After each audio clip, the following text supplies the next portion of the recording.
Okay, doing a little bit of quality control, checking the termite job and making sure everything's okay when we're done.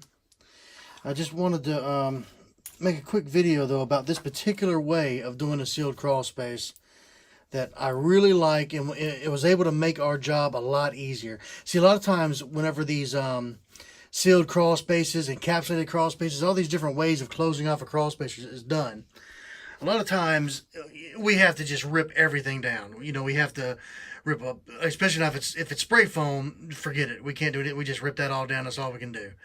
Now, this method, these people here, when they did this job, this is exactly the way that we're going to do it. We're going to start doing it.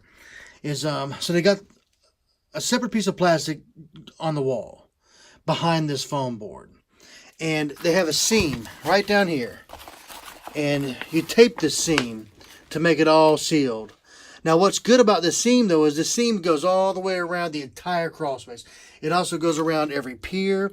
And why that's important for us is because we can pull this plastic back. We can take the tape off, pull this plastic back, and we can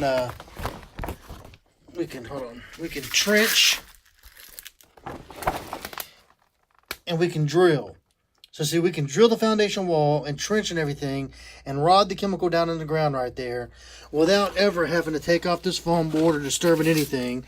And then later on, we just come back after everything's done and we just tape this right back up. So instead of going through the headache of having to rip this foam board off, put it back on, tape everything up, butyl tape to seal everything up, we can just literally take this seam apart, spray it, treat it, drill it, and not have to disturb anything. Just tape it right back up.